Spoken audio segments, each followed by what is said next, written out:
Vai, Du, é com você. Vou.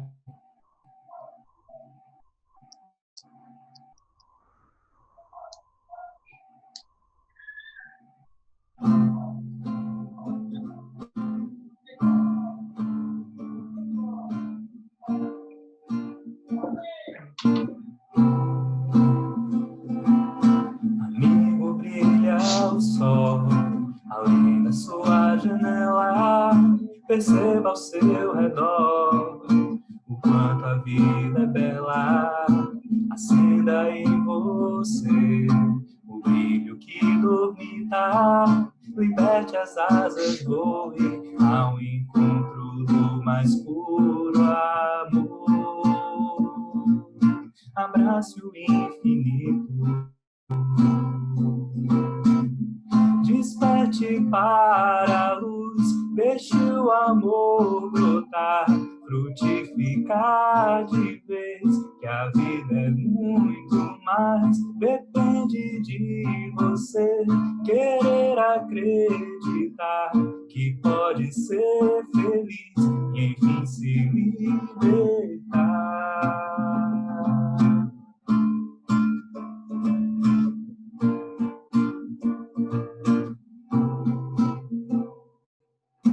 Amigo, brilha o sol, além da sua janela. Perceba ao seu redor o quanto a vida é bela. Acenda em você o brilho que dormita. Liberte as asas, voe ao encontro do mais puro amor. Abrace o infinito, desperte para a luz, deixe o amor brotar, frutificar de vez, que a vida é muito mais. Depende de você querer acreditar que pode ser feliz e enfim se libertar.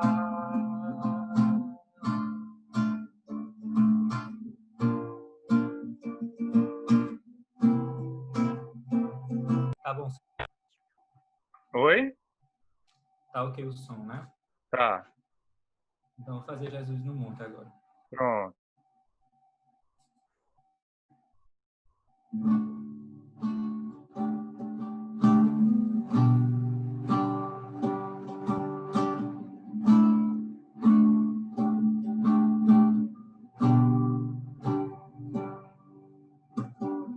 Lá no alto do monte eu ouvi falar de coisas que nunca senti, nem sei explicar. Isso.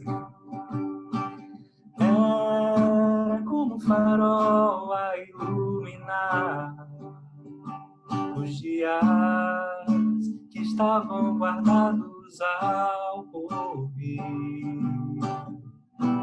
Com uma aurora que desponta no horizonte, ele buscou o infinito de cada olhar e dizendo: bem-aventurados todos que vêm até mim, buscando o bem que há em si, jornada de amor.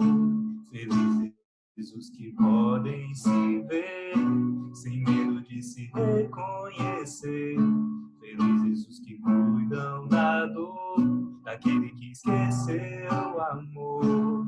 Inovidável, inevitável como o ar. Jesus no monte é o começo, meio e fim da paz em mim. Lá aos pés do monte eu descobri em mim a força e a coragem pra subir. Indo junto de mim toda a multidão, subindo, tentando chegar mais perto da sua luz, como uma aurora que desponta no horizonte, ele buscou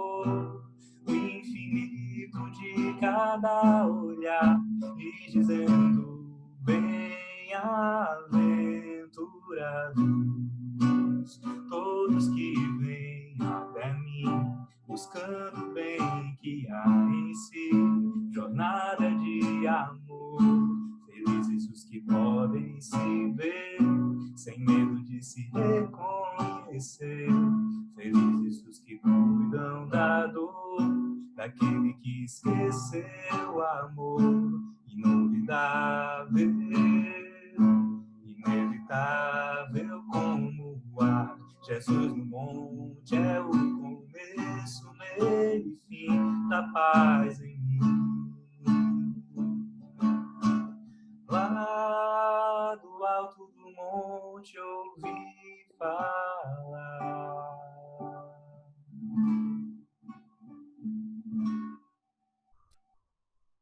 Muito bem, Dudu.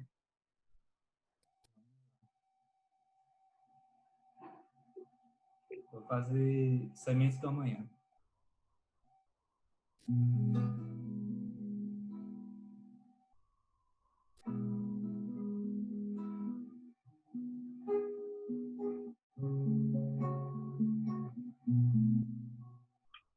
Ontem um menino que brincava me falou que hoje é semente do amanhã. Para não ter medo que esse tempo vai passar. Não se desespere, não, nem pare de sonhar. Nunca se entregue, nasça sempre com as manhãs. Deixa a luz do sol brilhar no céu do seu olhar. Fé na vida, fé no homem, fé no que virá. Nós podemos tudo, nós podemos mais. Vamos lá fazer o que será. Nunca se entregue, nasça sempre com as manhãs. Deixa a luz do sol brilhar no céu do seu olhar. Fé na vida, fé no homem, fé no que virá.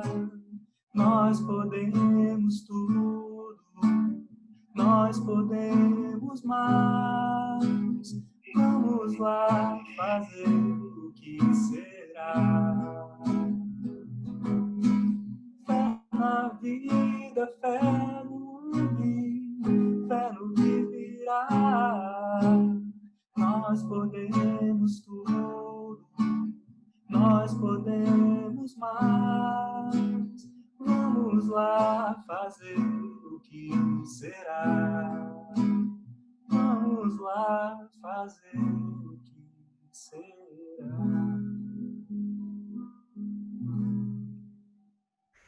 É a prece já, Daniel? Não, tem pedido aqui Casa Luz. Já tem pedido, já tem pedido. Faz muito... Isso foi Thaís, foi? Foi Thaís. Ei, Thaís, faz muito tempo. Eu não sei se eu lembro dessa acorde, não. Não lembro, não. É o quê? Vamos com outra por enquanto. Vá, você ainda tem duas, vá.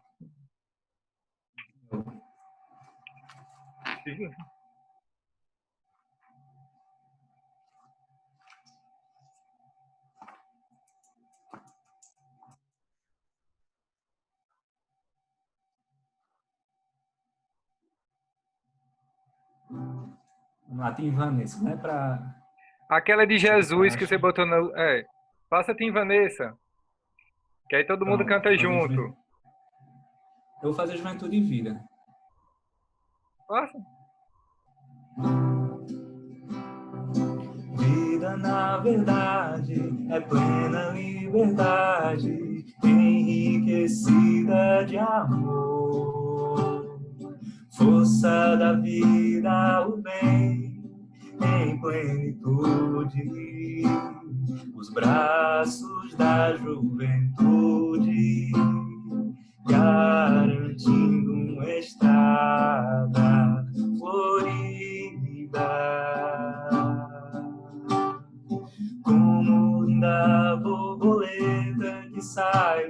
azul, de asas tão coloridas, surpresa descoberta. É a liberdade já quase perfeita, juventude e vida. O saber namora o coração, o pai conta com a definição de quem na verdade valoriza a vida. Juventude e vida, o saber namora o coração, o pai conta com a definição de quem na verdade valoriza a vida, de quem na verdade valoriza a vida.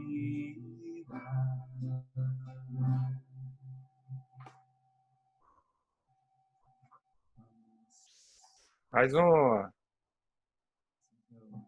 Aos pés do monte. Aos pés do monte, né? Não sei, o que foi que você preparou, amigo? Eu não quero tirar sua programação, não, porque eu sei que você tá família. bem. Não, tudo bem. Ô, Daniel. Vou fazer família, então. Faça o que você programou, amigo. Não, você pediu família, eu vou fazer família também. Faça.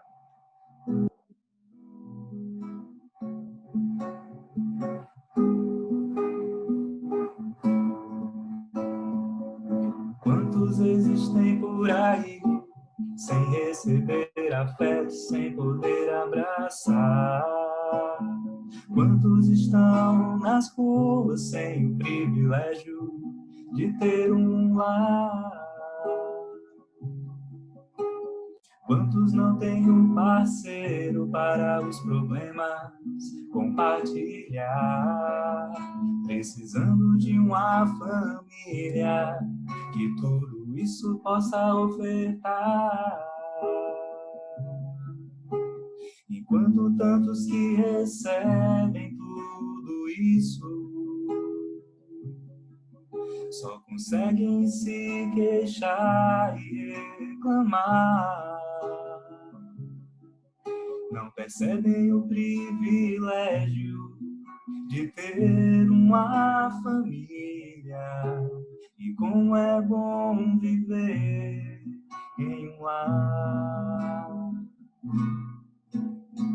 Família é renúncia e respeito. Família é paciência com os defeitos. Na família aprendemos a ter responsabilidade,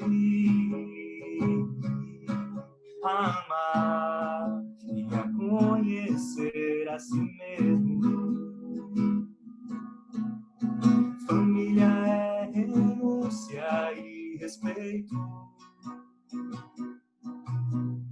Família é paciência com os defeitos. Na família aprendemos a ter responsabilidade, a amar e a conhecer a si mesmo. Eu sei que nenhum é perfeita, mas é dela que nós precisamos. Afinal, foi Deus quem nos colocou para vivenciarmos o amor. Família é renúncia e respeito. Família é paciência com os defeitos. Na família aprendemos a ter responsabilidade, a amar e a conhecer a si mesmo. A amar e a conhecer a si mesmo. Sejam todos bem-vindos esse nosso terceiro encontro do Cine Debate Espírita, promovido pelo MIEP Jovem. É com muita, muita emoção, muita alegria vendo aí a galera do Rio Grande do Norte, do Pernambuco, Minas, a Paraíba. Então, sejam todos bem-vindos. Vai ser uma noite incrível, linda, não tenham dúvida, só em ver esses rostinhos, matando essa saudade, que esse distanciamento está nos proporcionando pela tecnologia, esse reencontro. Então, assim, sintam-se todos abraçados e muito acarinhados nesse momento, acolhidos por toda a espiritualidade amiga e por todos nós que fazemos parte daqui do MIEP Jovem, com muita alegria mesmo. Hoje teremos o debate do filme Viva, a Vida é uma Festa, que por si só já nos emociona, já eu estava reassistindo, né, hoje já chorando. Então, assim, já é um filme lindo e teremos a participação de 3 queridos, Isa, daqui de João Pessoa, da Paraíba, Enio, de Campina Grande, e Eduardo, que é de Minas, Bahia. É um pão de queijo com dendê, é uma misturinha de um pouco de cada coisa. Então, a nossa dinâmica é o seguinte: a gente vai ter a participação deles, eles vão fazer os comentários iniciais. Tivemos agora a música com o Eduardo Aguiar, daqui de Campina, que faz parte do grupo Laços Fortes, com muita alegria que ele cantou essas músicas lindas que já nos emociona e já nos harmoniza. Então, cada um dos participantes terá 10 minutos para falar um pouquinho dos destaques, trazendo a luz da doutrina espírita, do evangelho, dos ensinamentos que a gente tem da nossa linda doutrina com relação ao filme, e depois a gente abre para que vocês falem. Então, se tiverem perguntas, falem, se tiver tímido, escreve no chat, no privado para mim. Tem o Ceará, Paulo Henrique, é verdade. Deixa eu fechar o chat, que fica mais fácil para eu ver. Paulinho, saudade do Ceará, adoro. Então é esse o esquema, minha gente. O importante é que a gente participe. Então todo mundo, tem de Mossoró ali, que eu já vi também, minha amiga Babi, linda. Érica, também do Rio Grande do Norte. Então, participem. Vamos aproveitar essa noite com muito amor, transbordando esse sentimento para nós todos aqui. E, para um bom começo, uma prece. Então, vamos pedir para Enio para fazer uma prece e possamos unir os nossos corações nesse momento, pensando em Jesus, nessa energia, como nós sabemos, o pensamento vai aonde quer, que o nosso pensamento, os nossos melhores sentimentos possam vibrar nesse momento por essa reunião de hoje e pelo nosso planeta, que a gente possa fazer parte dessa centelha de luz em nome de Jesus. Enio, meu querido, a palavra é sua. Boa noite, queridos e queridas. Eu estou muito feliz em estar aqui, estou morrendo de saudade. Eu não estou pelo computador, então eu consegui ver alguns que já entraram aí, tá? E, enfim, eu estou morrendo de saudade. Já estou cumprimentando vocês assim com toda essa saudade, com toda essa vontade de abraçar vocês. Mas a gente sabe que esse momento é muito importante para a gente estar em casa e, inclusive, refletindo sobre algumas coisas. Mas depois a gente vai falar um pouquinho mais sobre isso. Vamos lá para a nossa prece. Vamos fechar os nossos olhos. Vamos tentar nos unir em coração e em pensamento, para a gente poder agradecer um pouco a Deus, a vida, a essa oportunidade que nós temos de estarmos aqui juntos, de termos a possibilidade de nos conectarmos, mesmo não pessoalmente, para discutir sobre o Evangelho, para aprender algo a mais, para levarmos para as nossas vidas. E é por isso que somos extremamente gratos e falamos ao nosso Pai. Querido Pai, muito obrigado por mais este dia, por mais esta oportunidade em que nós estamos aqui vivos, reencarnados, para mais uma missão aqui na Terra, para mais uns desafios que são colocados em nossa vida para o nosso crescimento. Em principal desafio e conviver em família. E é por isso que estamos aqui nesse momento, juntos, alegres, para discutir sobre essas questões, e é por isso que nós te pedimos que possa nos intuir a todos, a partir da espiritualidade amiga que nos acompanha, e que possa nos auxiliar nesses desafios que iremos encontrar ou que já encontramos na nossa vida. Nós te pedimos, enviamos as nossas melhores vibrações para o nosso planeta, para o nosso país, para todos aqueles que estão tendo que vivenciar a realidade de estar doentes, e a todos aqueles que se dispõem a serem os instrumentos de cuidado e de intermediação para a cura. Fica conosco, nos ilumina e continua enchendo nosso coração de alegria, hoje e sempre. Que assim seja. Que assim seja. E para começar, Enio, o tempo é seu. Vamos lhe ouvir com muita alegria. Você me avise, porque se deixar, eu Eu vou... sei. Manda no privado, viu? Prestem atenção, meu povo Vai lindo. dominar aqui.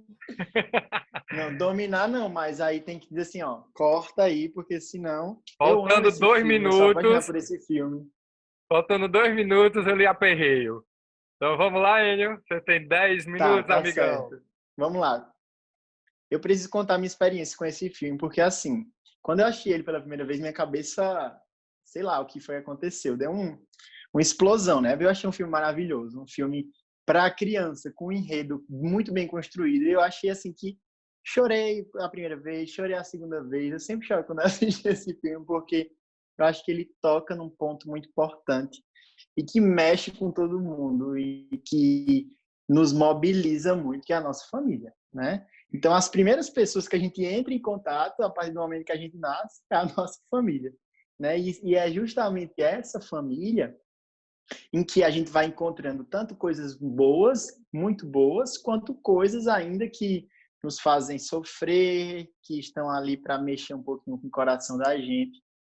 E esse filme, ele fala muito bem sobre isso. Eu selecionei alguns pontos e eu vou tentar, assim, ser o mais sucinto possível.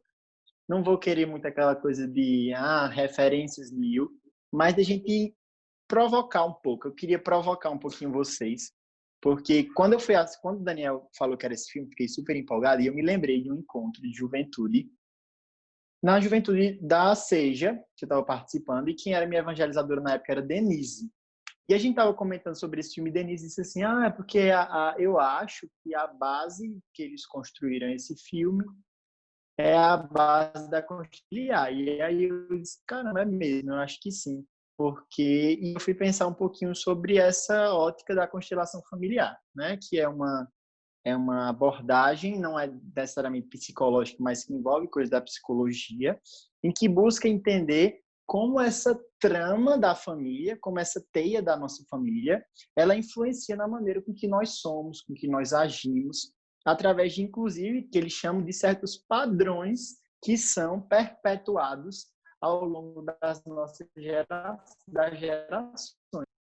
É interessante a gente ver que cada família ela tem alguns sintomas, né? Ela tem algumas feridas que, vamos dizer assim, é muito comum a todos.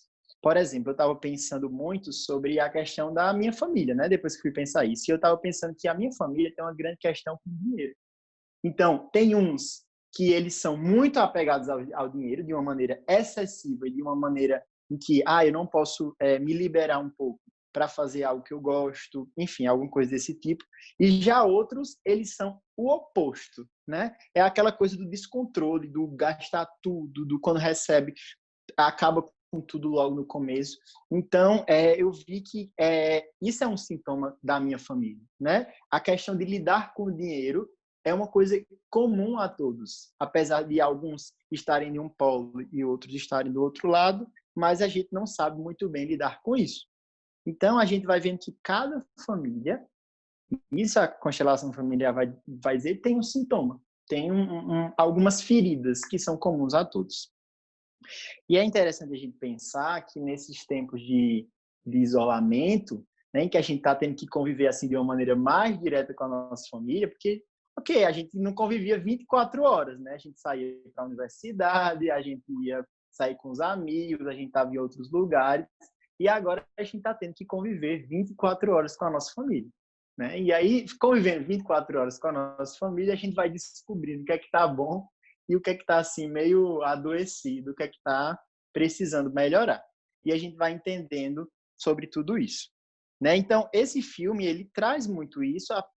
Na primeira fala esqueci o nome dele, do personagem, em que ele vai dizer que... Miguel. Miguel.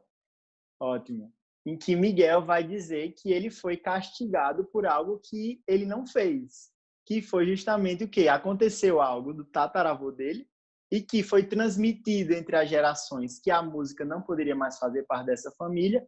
E aí o que é que acontece? Ele foi castigado por essa transmissão, em que ele não sabia nem muito bem como é que tinha acontecido, né? Ele não tinha feito aquilo de fato naquela existência. E ele ficou muito assim. Então, às vezes, tem coisas da dinâmica da nossa família que a gente não sabe de onde vem. Que às vezes a gente recebe de uma maneira muito inconsciente e aí chega para a gente e o que é que a gente faz com aquilo, né? E é interessante a gente ver, porque essa questão com a família, eu acho que é uma questão que surge muito quando a gente é adolescente, né? Então surge aquela coisa do eu sou igual ou sou diferente da minha família? O que é que minha família pensa que eu não penso? Ou o que é que a gente pensa junto? E aí vem aquela coisa que é entre aspas, né? Interpretado muitas vezes como uma rebeldia, que na verdade é um pensar diferente da família, e a gente fica naquele conflito do que é meu e o que é da minha família. E é importante a gente saber separar um pouquinho isso, que é o que Miguel vai fazendo, né? Miguel vai separando um pouco o quê? A família não permite que a música entre, mas algo dentro dele chama para a música. E é algo muito forte para ele. Então, o que é que ele faz? Ok, minha família pode pensar assim, mas eu vou atrás do meu sonho.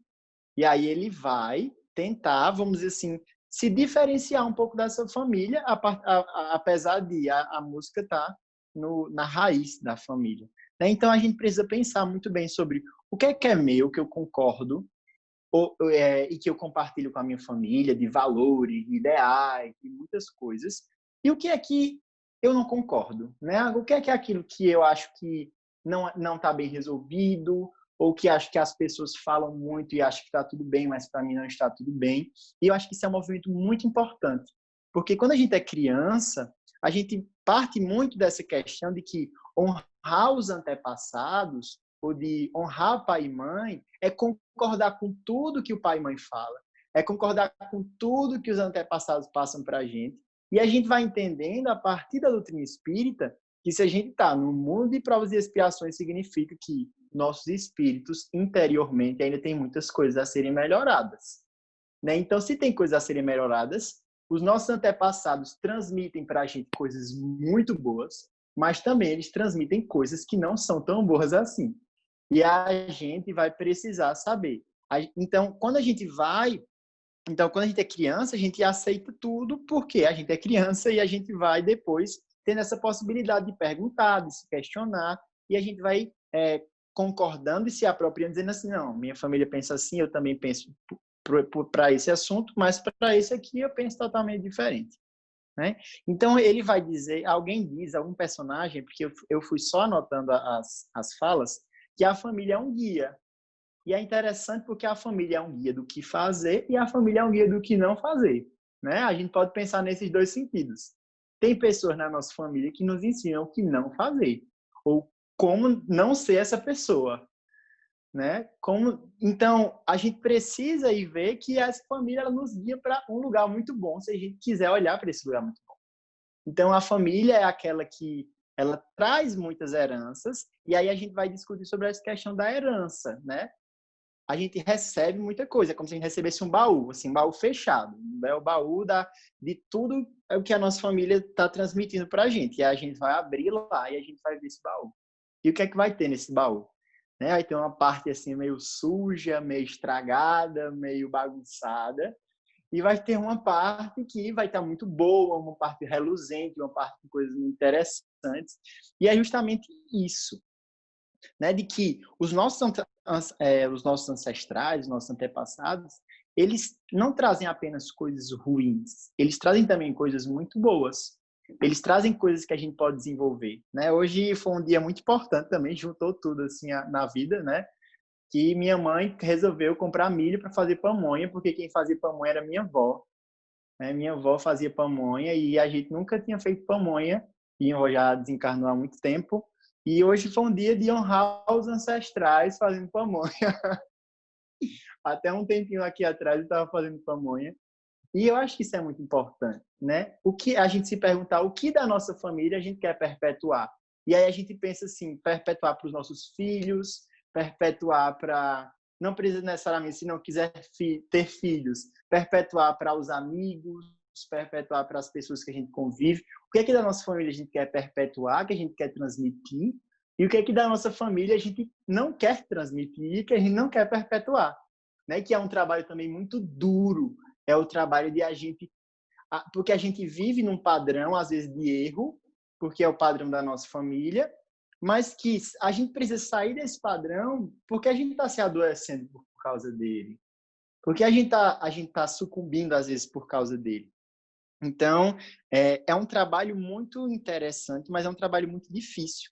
Né? E o que é que eu vejo que o filme traz? Ele traz o perdão como estratégia de saúde, né? Então, o que é que acontece? Depois que os familiares lá... Primeiro que é interessante que o filme ele não mostra uma família perfeita, né? Então, é uma família que a avó quebrou o violão, é uma família que não deixa ele fazer certas coisas, não é aquela família romântica dos filhos, que tá todo mundo feliz, tá todo mundo alegre lá. Não, não é. Mas é uma família que se ajuda. É uma família que se ajuda em algum momento e depois que eles se ajudam é como se eles se perdoassem. E aí depois que há o perdão ali naquela com a tataravó com o tataravô, né? A família se reorganiza e acontece uma coisa totalmente diferente ali. Então o perdão ele traz saúde para a família, né? E Daniel já me avisou que faltam 2 minutos. E aí eu queria fazer uma provocação final, né? Que era justamente isso que eu fiquei pensando. E aí eu gosto de viajar muito. E que eu fiquei pensando assim, que se a gente for pensar no ótica espírita, né? Em que a gente tem um tempo para reencarnar, ou seja, a gente desencarna e depois a gente vai ter que reencarnar, pode ser que nós podemos ser o nosso tataravô, né? Então a gente pensa, porque a constelação familiar pensa numa linearidade, como se o avô sempre fosse o avô, a avó, aquela coisinha assim que não dá para voltar, mas o espiritismo pensa em termos cíclicos, pensa em ciclos, ou seja, se alguém que viveu na nossa família há 100 anos atrás pode estar encarnado nesse momento. E aí reconciliar-se com a família e com os antepassados muitas vezes é reconciliar-se consigo mesmo. Então a gente fez o negócio lá atrás, enquanto nosso tataravô, se a gente for pensar assim na linha, né? Então a gente volta hoje com esse mesmo padrão de comportamento para a gente tentar mudar. Então a reconciliação com a família é uma reconciliação primeiro conosco, que pode ser que nós sejamos aqueles que erramos no passado e estamos voltando aqui para quebrar esses padrões adoecidos, né? Então, isso era a provocaçãozinha que eu queria trazer para vocês, né? E vamos lá. Valeu, meu querido. Vocês aí já provocando, podem ir anotando aí as perguntas que já já a gente abre para que todo mundo fale um pouquinho.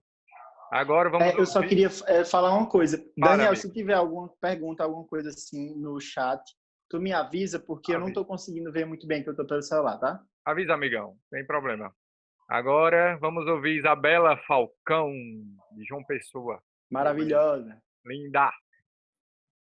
Oi, pessoal. Então, eu não vou fazer abordagem de constelação familiar, não, viu? Que eu nem sei. Mas ele é das psicologias aí. E foi muito bom, gostei. E eu já sei que Lorena, que tá aqui, que gostou, gosta de constelação, Samuel também. Tem um pessoal aí pra conversar sobre isso.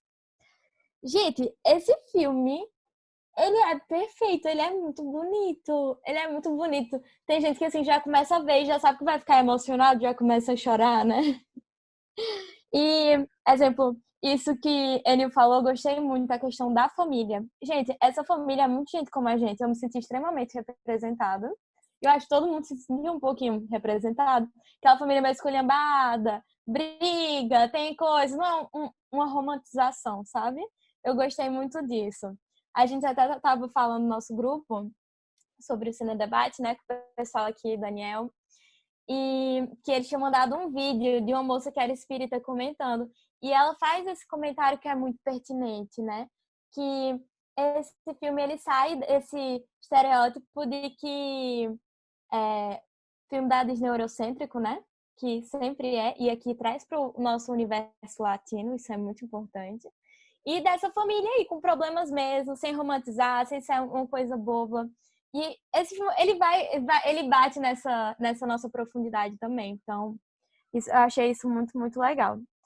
E sobre eu abri aqui o Livro dos Espíritos, inclusive. O que ele disse que não ia trazer de referência, eu vou trazer aqui, mas vai ser muito rápido. Não vou ser a chata das perguntas, não, porque normalmente eu nem sou. Eu nem decoro questão. Mas tem uma questão.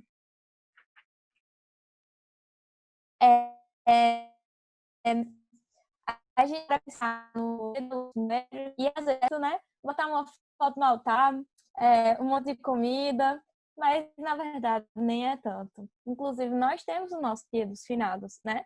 Que vai um monte de gente nos cemitérios, que vai chorar, que, enfim, sendo que há essa diferença. Para eles é um momento de muita alegria, né? No começo do filme fala nisso.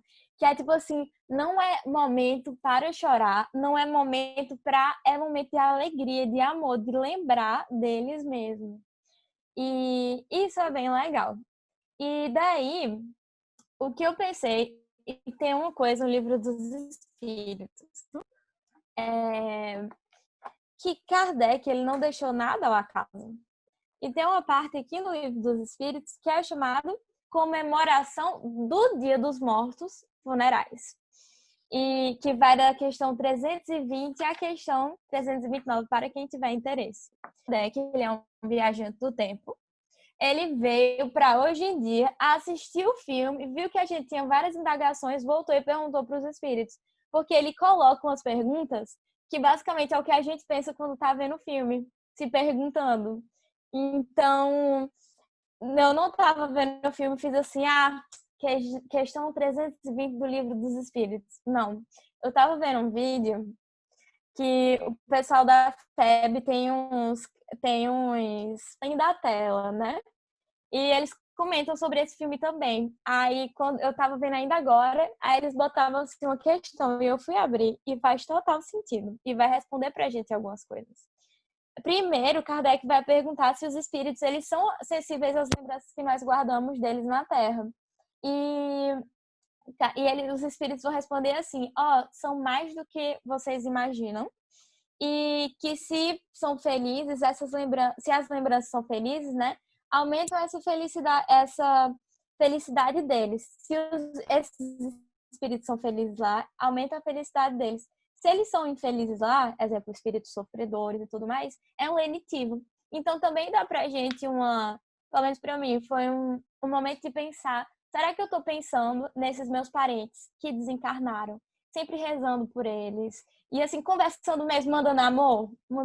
Sério, mandando amor. Tipo assim, pensar na avó, na bisavó que já desencarnou. E isso é bom, não é que eles dependam disso, nem nada, é que no dia dos finais, né, no dia dos mortos, eles só vão vir ou eles vão sumir, né, como no filme fala, que é bem interessante também, essa perspectiva, mas eles vão sentir isso. E daí tem outra coisa que Kardec até fala, ele disse, é o dia da comemoração dos mortos, tem algo de mais solene para os espíritos? E daí ele vai dizer uma coisa bem simples. Os espíritos, eles atendem o chamado do pensamento. Então, independente de ser num dia específico, ou isso daí ele vai dizer em outra questão também, ou de vocês estarem lá no cemitério, eles vêm, e daí ele até diz, né, no dia dos finados está cheio de espíritos lá. Mas não é porque o pessoal está lá no cemitério, não é porque é um dia específico, mas porque você está pensando naquele parente. E daí traz uma reflexão para a gente muito forte, de se a gente está pensando neles realmente com amor, com carinho, falando deles com alegria, sabe? Parece uma coisa muito boba, mas é porque quando a gente se coloca no lugar, dá um gostosinho, sabe? Imagina a gente desencarna e consegue aquele passe de ver a família e eles lembram de você de alguma forma. Você tem uma fotinho lá, sabe? Não é nem essa fotinho do coisa do filme, mas de ter uma lembrança, sabe? De que você foi querido, de que você fez por eles. Isso vale de alguma coisa. Então, eu acho que também até uma coisa que ele falou, né? Questão de honrar pai e mãe e tudo mais, também essa questão dos antepassados, né? De realmente ter isso, de honrar um pouco. Paulo, ele vai falar disso numa das cartas dele, na segunda carta de Paulo a Timóteo. É isso. Faz um tempão que eu não leio, mas ele vai começar nessa segunda carta falando um pouco disso. E é interessante, é como se ele desse uma lembrança assim, ó, Timóteo, que é um jovem feito a gente. Essa questão de honrar os antepassados. Lembra que o que você é agora é por causa de muita gente que veio antes e que construiu esse caminho também.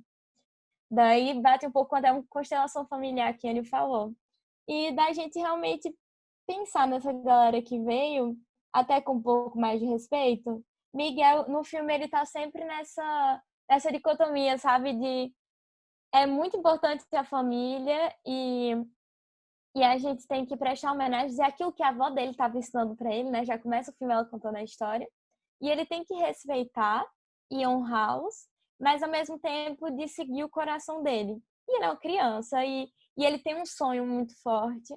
E a gente o filme traz essa reflexão muito forte, né? A gente estava até conversando no grupo que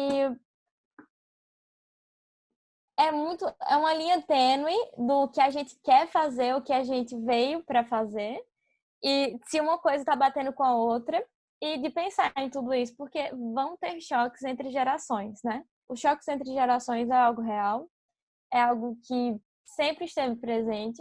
Hoje em dia, é tanto que Mai e Eve vão lembrar.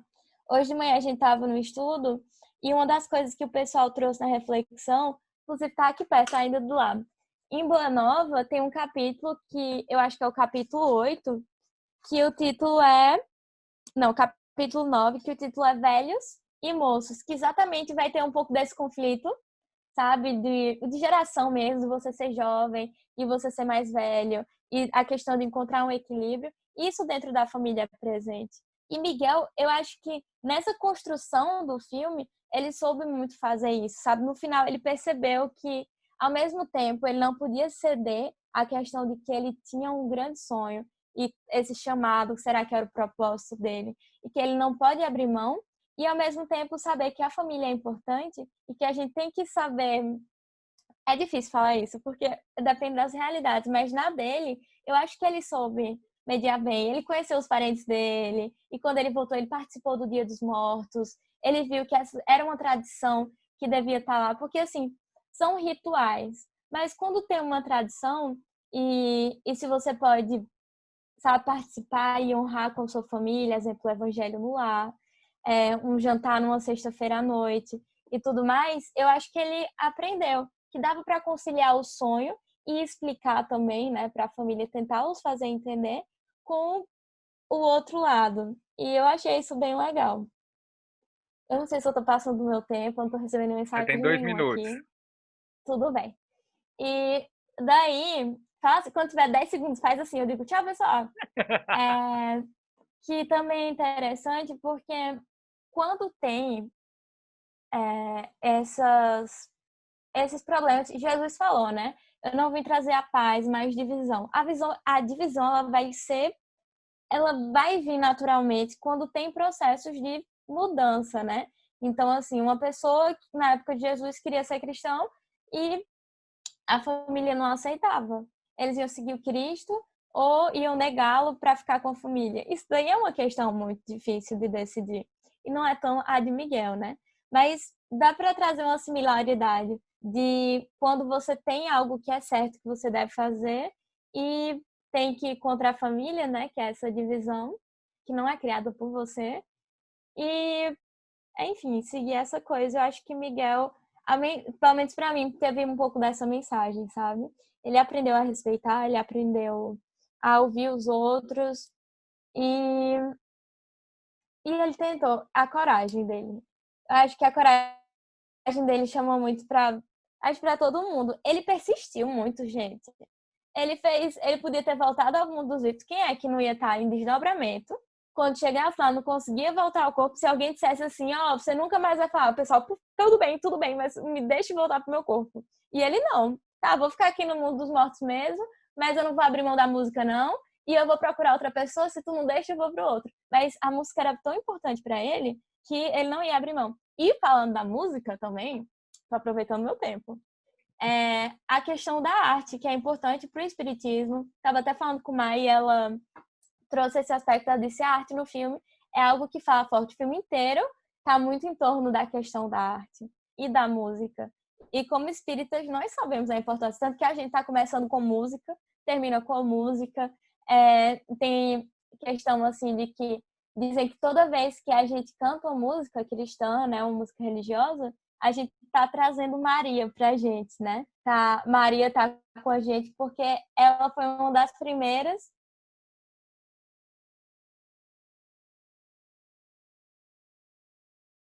ela desencarnou, intuiu de cristãos que iam para o circo serem martirizados e eles começaram a cantar. E desde então a gente conhece que os cristãos, à época de Jesus, iam para os circos serem martirizados cantando, entoando louvores. Eu espero que nós espíritas faríamos o mesmo, porque a gente tem uma ligação muito forte com a música também. E traz um pouco dessa beleza da música. Aí eu acho que é isso, que não tem tempo de falar mais nada, mas para 10 segundos. Para terminar, tem a questão dos animais como protetores, que é muito interessante. Então fica aí para a pesquisa, tem no Livro dos Espíritos, certo? Que eu anotei aqui a questão 392 a 360, a 610, quer dizer. E também tem a MOV, que é o Movimento pela Ética Animal Espírita, que é bem interessante, que dá para pesquisar e ler o Evangelho do Animal e saber como eles são importantes. Eles são gente como a gente, sendo que bem mais atrasados. E a gente está aqui para ajudá-los também, eles até nos ajudam de várias formas. Câmbio desligo. Valeu, Isa. Muito boa, muito boas colocações. Fiquei muito feliz, realmente assim. Encaminhou bem no contexto. Parece até uma complementação com o Enio. Veio muito feliz. Palmas e palmas. Tem até palmas no Zoom, não sabia não. Eu fico vendo aqui e falei, gente, tem ferramenta. Dudu, meu querido, é com você. Dudu Bonfim. Oi, gente, povo lindo.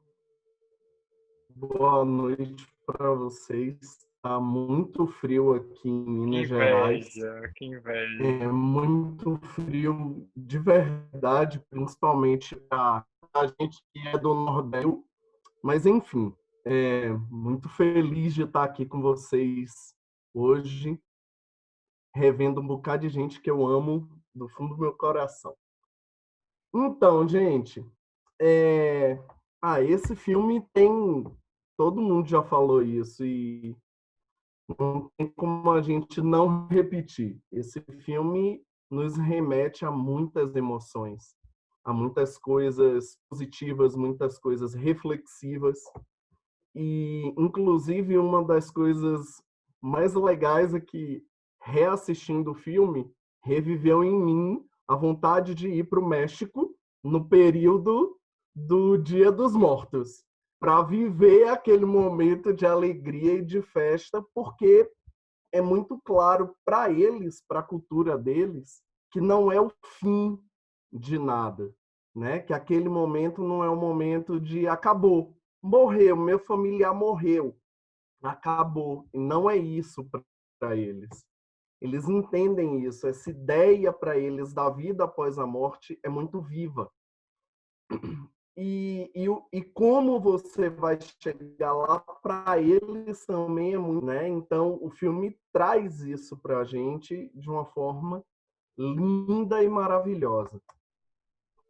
Além de tudo que a gente ouviu o Enio falar, a Isabela falar, essas relações familiares é o que permeiam toda a história do filme, né? Além do interesse do próprio Miguel em viver a música, viver da música, ele queria entender o porquê, qual era aquela dor tão grande causada na família que o impedia de ter apoio da família para viver aquele momento. Então, é inclusive um momento de descoberta de quem se é, de onde veio, qual a sua origem.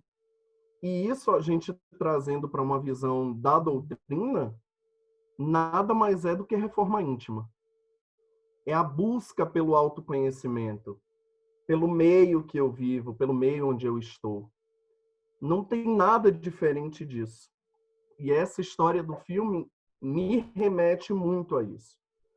A essa busca, a esse entendimento de quem se é, entendimento das origens, de como eu chego naquele momento na minha vida e não posso fazer determinada coisa por padrões familiares, como Ennio trouxe para a gente.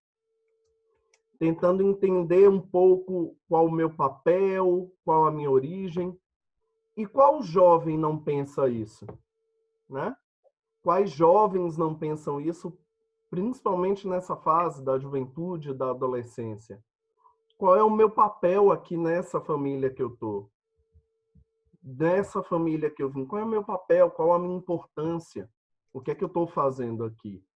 Então, Miguel, ele busca isso incessantemente, porque ele quer viver um sonho. E ele quer viver esse sonho muito em reflexo do quanto aquela arte, do quanto aquele movimento artístico o impulsiona, do que faz ele sentir. Porque é algo que está nas suas raízes, no seu eu. E aí Miguel, muito sem nem entender como é que tudo isso acontece e vai em busca, até por um movimento de revolta com a própria família, com a negação e com os impedimentos da família, Miguel vai em busca de ver o seu ídolo, de homenagear o seu ídolo, que é aquele que ele acha que é o avô dele, o antepassado dele, o avô não, o antepassado dele, que é um músico famoso e tal. E é nesse momento em que muitas pessoas também estão nessa comemoração, que ele se depara com uma situação que ele nem sabia que podia acontecer, que é ter esse contato mais direto com o mundo espiritual. Aí a gente pode trazer aqui inúmeras reflexões.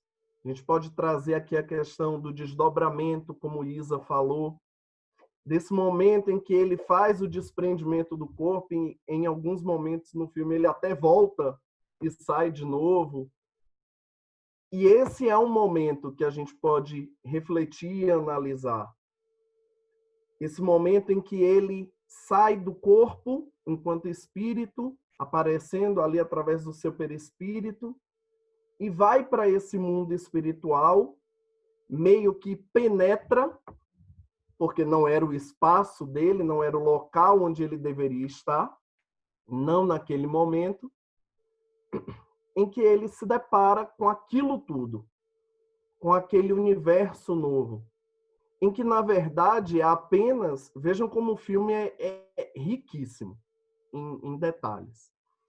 Apesar de tanta cor, de tantos movimentos, de tantas coisas, aquele mundo espiritual que o filme apresenta é aquilo que, de certa forma, é vivenciado no mundo, é visto no mundo encarnado. O que traz também para a gente aí essa noção de que no mundo espiritual é muito melhorado o que nós temos aqui no mundo material. E aí a gente pode refletir, continuar pensando em muitas coisas, em muitas situações.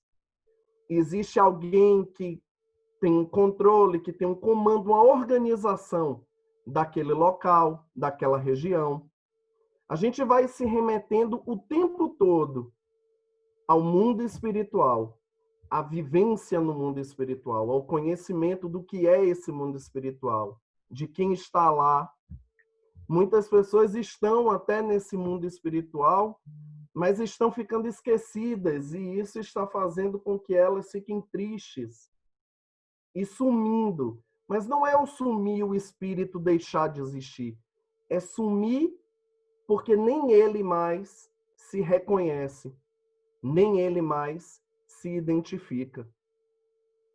E vejam vocês, estão todos neste mesmo mundo espiritual, em diferentes vibrações, em diferentes sintonias. E Miguel, enquanto espírito encarnado que está desdobrado, consegue caminhar por esse mundo acompanhado de alguém que o protege sempre.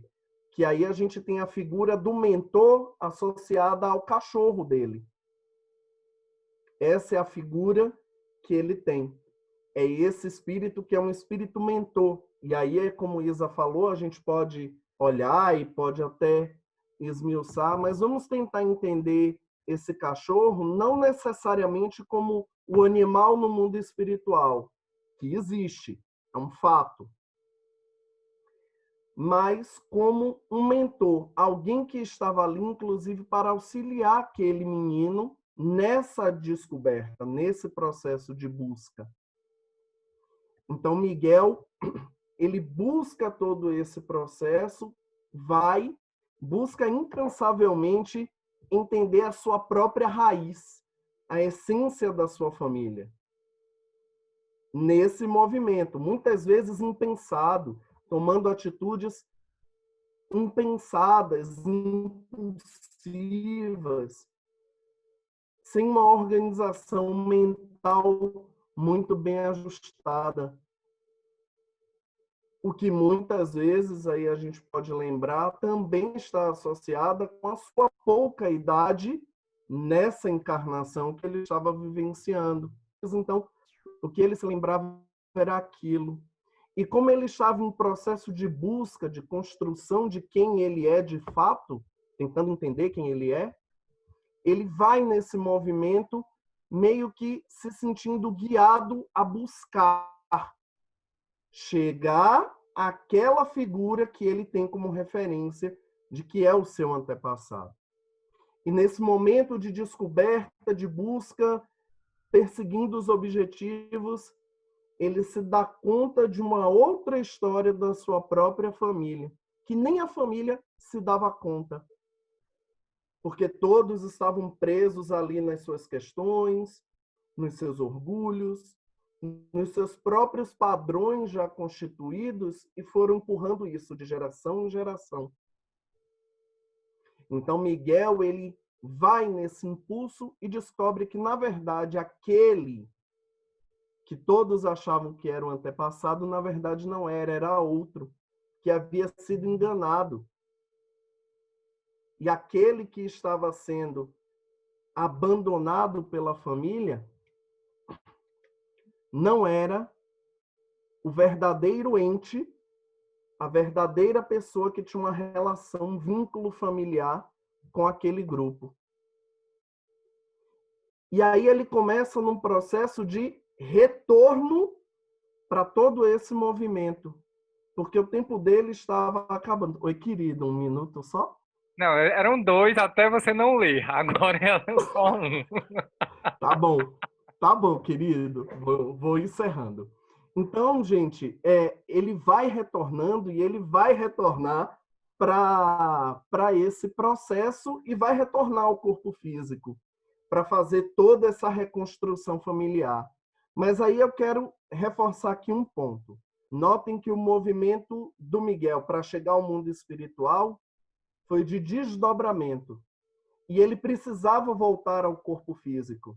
E assim acontece também, a gente pode detalhar isso depois, assim acontece também com nós, enquanto espíritos encarnados, quando desdobrados, temos um tempo para ficar fora do corpo, desacoplado do corpo. É isso. Muito bom, Dudu. Parabéns. Meu trio fantástico. Muito feliz pela participação de vocês.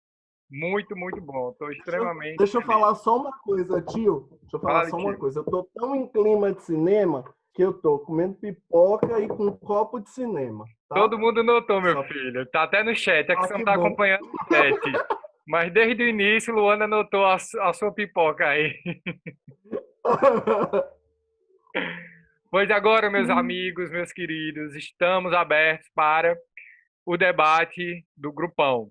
Eu já tenho aqui algumas perguntas do chat, mas aí fica aberto aí para vocês comentarem também. A gente não precisa só ser perguntas. Vocês podem comentar também uma cena que chamou a atenção, uma ligação da cena com a doutrina espírita, ou inclusive verbalizar uma dúvida. Que estamos aqui exatamente para isso, para aprender em grupo. O espiritismo é isso, é instrução e amor. Então, e aí? Quem é o primeiro que vai falar? Caio. Com você, Caio. Fazer uma observação aqui que eu achei muito interessante sobre o cachorro. Se a gente parar para observar, o cachorro, ele como mentor de Miguel, a todo momento ele induz Miguel a tomar a decisão certa. Tanto que teve uma cena que eu voltei para conferir. Quando o Miguel ele não tem a bênção da bisavó, aí ele fala, ele se dá conta, né, de que o cantor seria o bisavô dele, e ele fala que tem que sair para pegar a bênção do bisavô.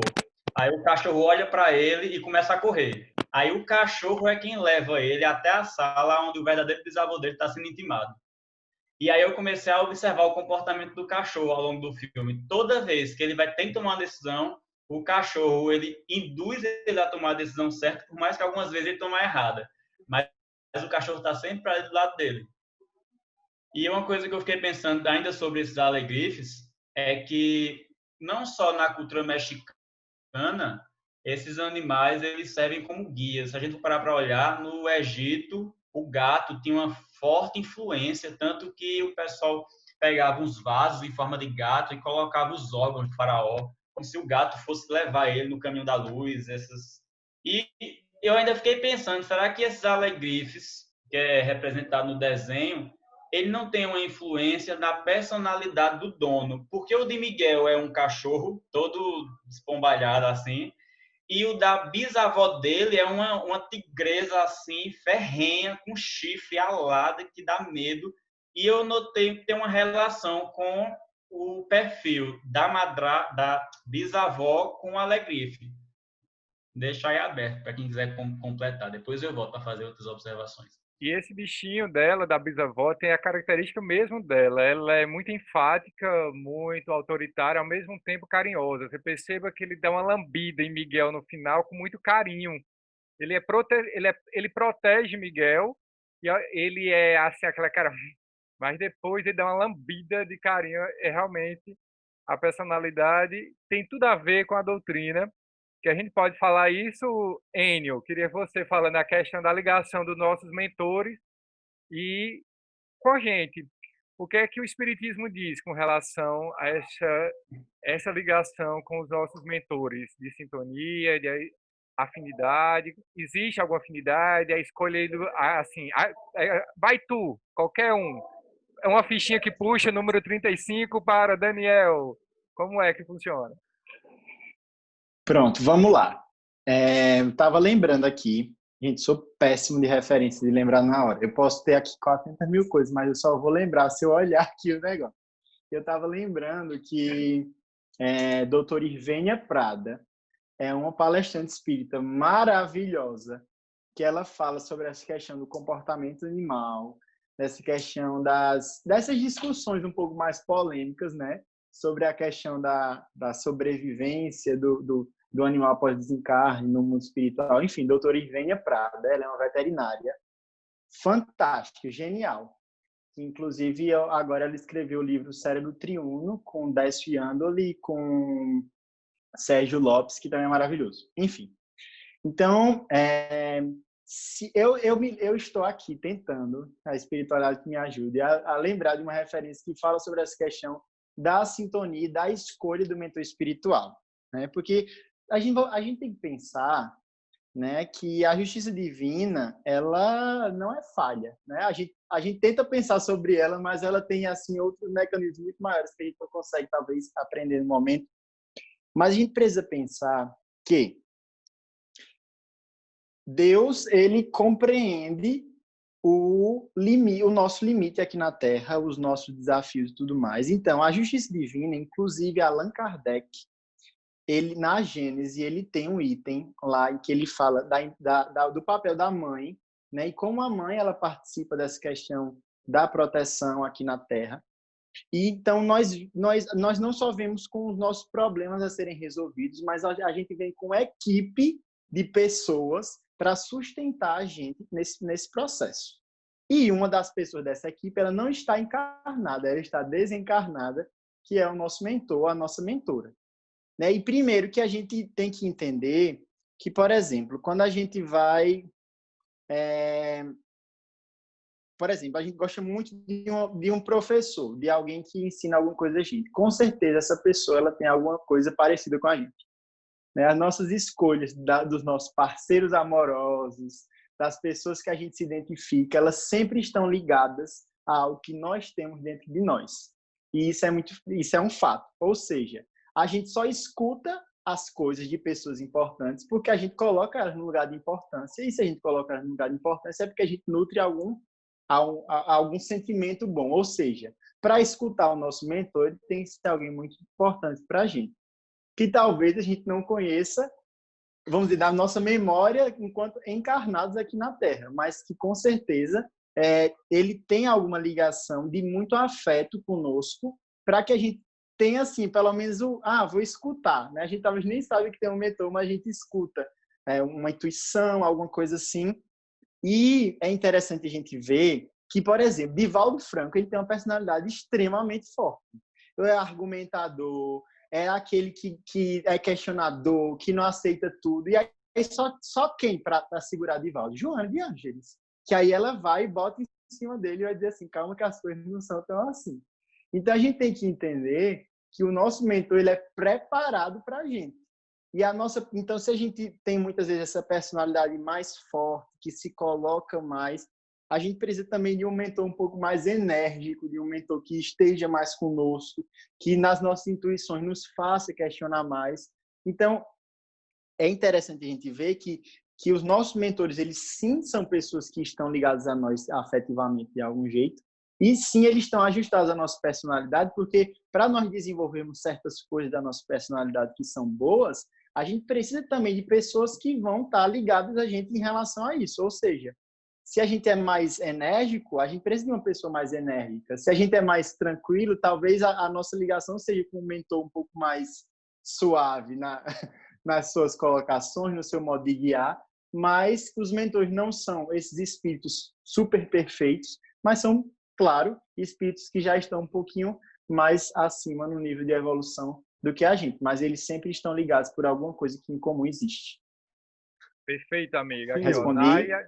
Pode ser, só um minuto. Nai escreveu também uma coisa muito interessante com a questão do guia espiritual que facilita o vínculo, e também Arthur lembra de Harry Potter, né, dos patronos, como o pessoal está lembrando aqui, eu não lembrava o nome não, mas tinha a questão dos animais que eles chegavam, e tinha muito a ver com a personalidade, com os bruxinhos, né? Então isso é muito legal, sim. Isso. Dudu, fala lá, Eduardo Aguiar. Bom fim. Só uma história bem rápida, gente. Eu conheço um médium, um trabalhador de reunião mediúnica, que ele tem um mentor, que o mentor sempre foi muito rigoroso com ele. E ele questionava, começou a questionar esse mentor. Mas por que o senhor é tão rigoroso comigo? Por que o senhor é tão rígido comigo? Eu não sou tão ruim assim, eu não sou tão difícil assim, eu não aceito. Era bem firme mesmo. Certa vez, um outro amigo espiritual chegou para conversar com esse médium. E esse médium virou para esse outro espírito amigo e perguntou: mas, meu irmão, por que tal companheiro espiritual é tão rigoroso e rígido comigo? Eu sou tão bonzinho, eu sou uma pessoa de fácil trato, é tão bom lidar comigo, eu sou ali, eu sigo certinho. E aí esse espírito chega e começa a conversar com esse médium. E diz a ele, vou lhe contar uma história, meu filho. Na época da Santa Inquisição, existia um fortalecimento muito grande, porque a igreja estava no poder e a regra do que a igreja dissesse era o que valia. Então, meu filho, existe um cardeal, que esse cardeal, ele queria seguir todas as regras que a Igreja Católica mandava, inclusive a de queimar aquelas pessoas que não seguissem o que a igreja dizia que era o correto. Então, aquelas pessoas deveriam ir para a fogueira e esse cardeal era quem dava a ordem. Por sua vez, existia um outro cardeal que não concordava e não entendia que aquela era a postura mais adequada a se seguir com as pessoas. Esse outro cardeal, que era o piromaníaco da história, ele começou a perceber e fez uma investigação e descobriu que o outro cardeal, que não concordava, estava ajudando as pessoas a fugirem das suas condenações de irem para a fogueira. E deu a ordem de queimar esse cardeal na fogueira para servir de exemplo, porque nem mesmo quem estava dentro da igreja deveria transgredir a regra da igreja. Aí eu disse, poxa, meu irmão, que história difícil, disse esse médium. E aí ele vira, o espírito continua contando a ele a história e diz, esse espírito chega ao mundo espiritual, o outro cardeal piromaníaco desencarna por conta da idade, um problema de saúde, e ao retornar à pátria espiritual, o planejamento reencarnatório deles dois era de que um viria como mentor do outro, para que auxiliasse nesse processo de ajustamento, como o Enio falou muito bem. Por isso, esse espírito, que era o cardeal que salvava as pessoas, veio como mentor desse médium piromaníaco. Desse médium piromaníaco, não. Desse médium que, quando era cardeal, era piromaníaco.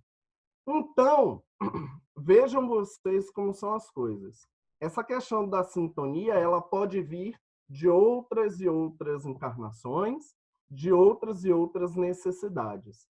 E esse mentor, que veio como mentor, que foi queimado em outro momento, amando desse que seria o seu protegido, ele pediu para ser o mentor, para auxiliar, para que esse médium não se perdesse mais uma vez com as oportunidades que estavam sendo dadas a ele de fazer uma transformação e de fazer uma mudança.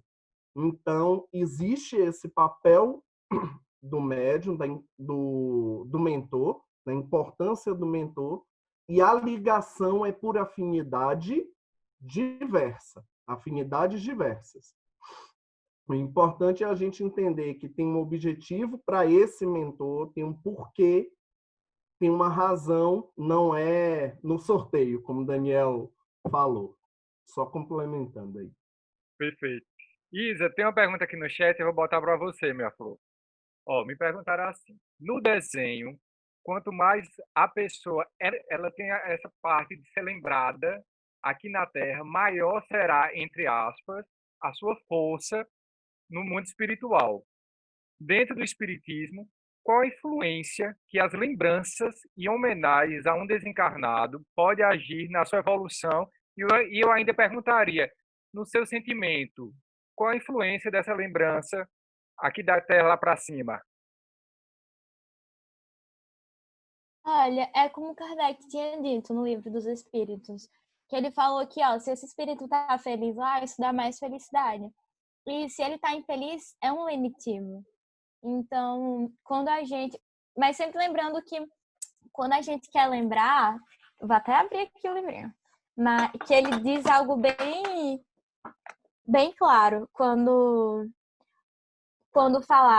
o Kardec perguntou, e eles disseram assim, a prece é que santifica o ato de lembrar. Pouco importa o lugar, desde que seja feito com o coração. Então, sempre lembrando quando a gente quer lembrar, Sempre lembrando que quando a gente quer lembrar de alguém, quer mandar os nossos sentimentos, a forma de santificar esse ato é com a prece. E daí, o que é que pode ter de especial? E daí vocês podem também falar, pessoal, se eu estiver errada, mas vai esse amor, né? Vai esse sentimento, vai esse lenitivo, se esses sentimentos forem bons. Mas lembrando que lembrar não quer dizer nem que é bom, nem que é ruim, nem que é positivo, nem negativo o pensamento, o sentimento que está em torno desse pensar, certo? Então, às vezes você pode lembrar com amor, com carinho, com gratidão e mandar essas coisas boas para essa pessoa, como você pode lembrar com raiva, com ódio, com rancor. Então, a gente pode pegar um artista que fez, exemplo, pode pensar no Elton John não, tá vendo? Calma, John Lennon. Pode pegar um John Lennon e aí o pessoal vai mandar coisa muito boa, porque imagine all the people. E você pode pegar uma pessoa que fez muito mal, tipo um Hitler. Ele deve ser pensado direto, porque todo mundo estuda a Segunda Guerra, ou lê história sobre o Holocausto. E deve mandar as lembranças dele, né? Tipo assim, aquele carinha que ele, gente como a gente, vai espiar, mas ele vai chegar lá, porque ele é filho do Criador. Não, o pessoal lembra dele, tipo assim, pelo amor de Deus, queime, vai estar no inferno. E daí, são tipos de lembrança, entendeu? E para as pessoas, quando a lembrança é boa, ela vai ser esse gostosinho. Mas, assim, quanto mais você é lembrado, exemplo, se você é famoso, eu não sei dizer se isso pesa, sabe? Porque depende também do nível de evolução do espírito.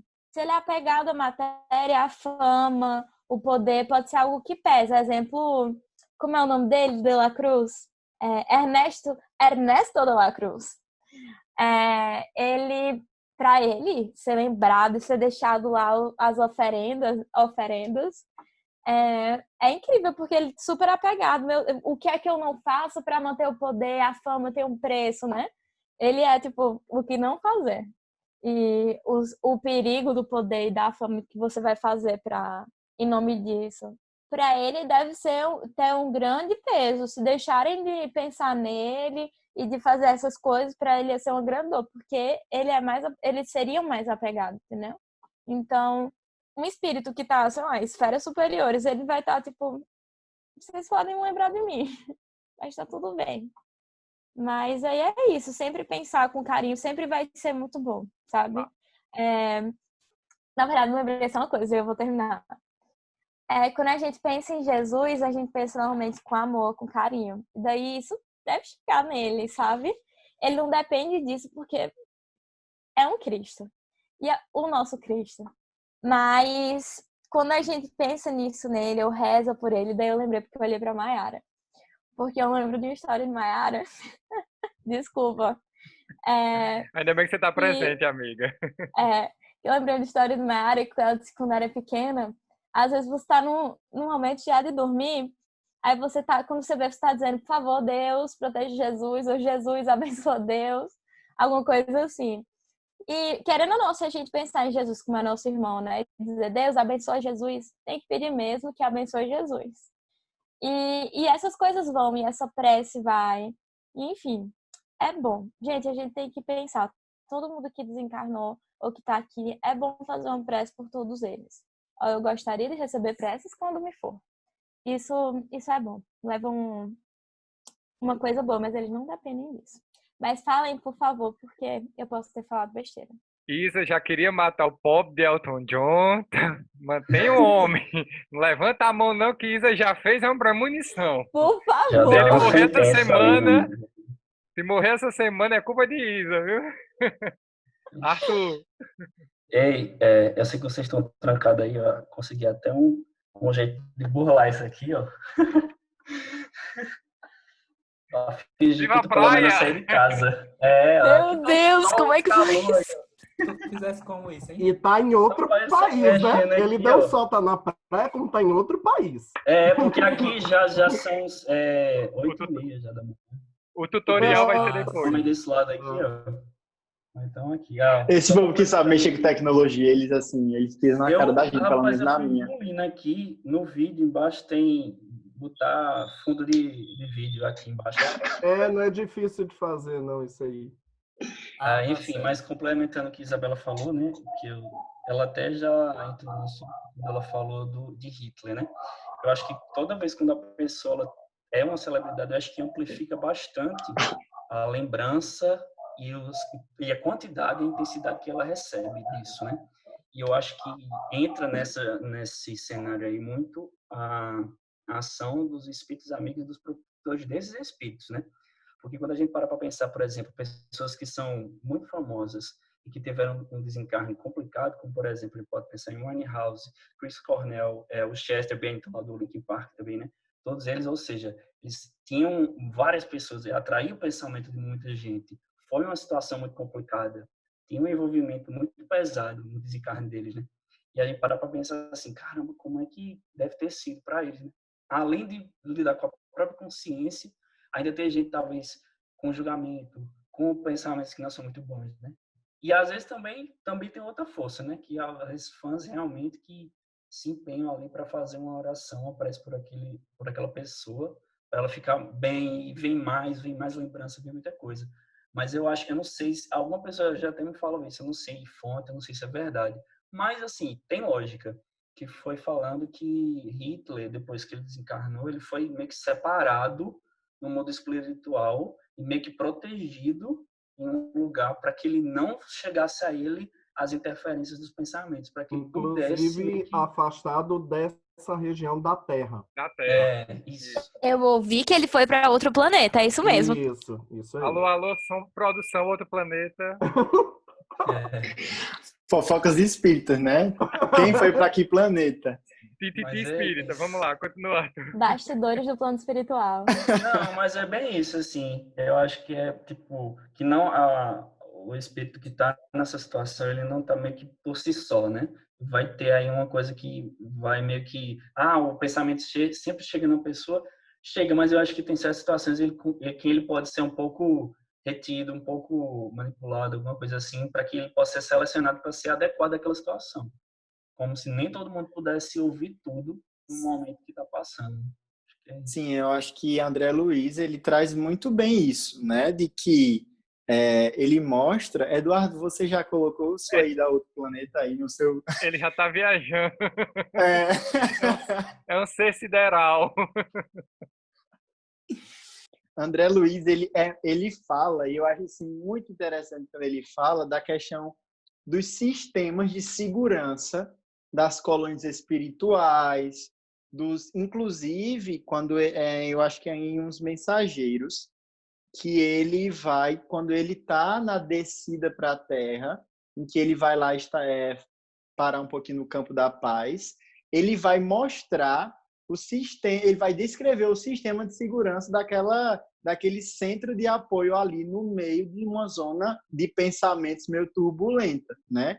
Então a gente percebe que existe também estratégias de proteção contra esses pensamentos que chegam até o plano espiritual, né? Então não é tão assim, a gente entende que o pensamento ele tem essa força muito grande, né, de que a gente consegue fazer muita coisa com o pensamento, mas que a gente tem que entender também que se não houvesse um filtro aí, a coisa seria uma loucura, né? Se todos os pensamentos da Terra, por exemplo, atingissem o nosso lar, ia ser uma coisa complicada, né? Inclusive o Ministério da Comunicação, ele trabalha nesse sentido, quando André Luiz fala de que ele seleciona muitas vezes o que é direcionado àquela pessoa e que aquela pessoa tem acesso, né? Mas que, mano, eu falo no livro Pensamento e Vida, né? O pensamento e a vida que procuramos. E aí o pensamento, ele tá junto, movido, sim, gerado por uma emoção. Então, tudo que a gente endereça para o outro, em forma de pensamento que está ligado a uma emoção, atinge de alguma maneira. Né? Eu acho que existe um controle aí, porque senão acho que seria um caos. Perfeito. E aí, quem mais, meu povo? Quem quer falar? Eu falo. Teve uma coisa que me chamou bastante atenção no final, e foi o que me emocionou de verdade, onde começaram as lágrimas, continuaram, né, as lágrimas, é a parte da justiça divina com relação ao personagem tataravô do menino, que eu sou péssimo para nome, é Vale em filme. Então, ele ter, eu fiquei imaginando assim, ele foi assassinado querendo voltar para casa e não teve mais o reencontro com a família e com a filha. Gente, até agora me emociona. Isso me deixou tão sensibilizado assim, o sentido de a dor que ele deve ter sentido por não ter mais contra e ter se sentido injustiçado porque ele queria voltar e foi estava sendo esquecido por alguém que ele tanto amava e sem saber o porquê. Aí vem a sutileza do desenho na justiça divina. Ele chega e tem a nova chance. Então, assim, mais uma vez, o espírito imortal, ele teve a chance do reencontro. Ela já velhinha, mas assim, aquele abraço que ele deu naquela filha, acho que traz todo o sentimento de gerações que ele esperou por aquele momento. E de contrapartida, a própria justiça é ligada a quando ele sai, o outro artista que não é que é tudo na mentira, ele é desmascarado. Lógico que tem aquela parte toda de ser expulso e tal, mas como a justiça divina presente naquele filme. Isso me emocionou demais. Aquele abraço dele assim, eu tentei voltar para casa, mas eu não consegui, eu não sabia por que eu não consegui. E a outro sofrimento que aquela mãe teve de ter criado a filha também sem saber. Então perceba as nossas atitudes, como a gente é responsável pelas nossas atitudes, influencia o outro quando a verdade, quando a gente mente, quando a gente articula coisas, como isso é real. E a gente lendo a doutrina, vários romances, quem tem vivência mediúnica, a gente vê como aquilo ali né, não é um caso, não são 5, não são 10, são milhares de vivências nesse sentido de quando o amor doente balança e mexe com os sentimentos. Então, para mim foi de imensa emoção saber assim, de ver aquilo retratado, a justiça divina, e a gente ter sempre fé. Tá aí, você abriu o microfone, meu bem? E eu posso falar? Desculpa, pode falar. Luana, é Luana, tá aí. Primeiramente, obrigado por abrir o espaço. Não sabia dos estudos, fiquei sabendo pela rede social. Mega feliz, primeiro, tá? Mega feliz de reencontrar alguns rostos conhecidos e conhecer outros. Eu moro aqui em Natal, Rio Grande do Norte. Para quem não me conhece, é um prazer. Para quem eu estou revendo, um beijo de muita saudade e um abraço forte. Mas, como o Daniel falou, aí trazendo mais um pouquinho ao final do filme, eu já trago um pouquinho mais o final, o quanto a força do amor, o quanto é extremamente poderoso o amor, né? Quando Miguel ele retorna de toda essa caminhada e todo o processo que ele passa e que o filme vai desenrolando, quando ele volta para casa e quando ele realmente começa a tocar e dar vida, né? Quando ele volta a tocar o violão, a música chave, a força do amor, ele volta a ligar as gerações. E tudo começa a fazer muito mais sentido, né? Quando a Bisa desperta e volta à vida, né? Ligando aí ao pai que ela não teve a oportunidade de reencontrar, né? Antes da partida dele. Então, a gente consegue a ligação de forma muito profunda, com elos muito finos que a gente vai tendo aí em geração a geração. Então, e o quanto as experiências de um espírito como houve de Miguel, né, com desdobramento, em saber da verdade, e quando ele retorna, ele faz o elo de toda a família, né? Porque diante de todo o pedestal que tinha na casa dele no Dia de los Mortos, tudo faz sentido, né? E aí realmente quando as emoções já vão à flor da pele, e o resto todo mundo já sabe, né? Choro e lágrimas fortes. Thaís, você vai querer falar, Maera quer também. Você quer ainda falar alguma coisa, Thaís? Não? Mai, você, meu amor. Oi, gente, boa noite. Coisa boa ver vocês, mesmo que pela internet. Eduardo Bonfim, faz 1000 anos que eu não vejo. Eduardo não me dá mais cabimento. Certo? A gente já foi mais amigo, mas enfim, tudo bem. Deixa de coisa, Mayara. Deixa de coisa. Eu te mandei mensagem e você não me respondeu, viu? Sério? Eu não te respondi, não, sério. Enfim, vamos ter essa DR depois. Gostei muito do filme, eu já assisti 100 vezes, eu acho. E perfeito, perfeito. Amo filmes da Disney, animação, amo de coração. E Dan puxou a questão da justiça divina, que foi algo que para mim também ficou muito forte no filme.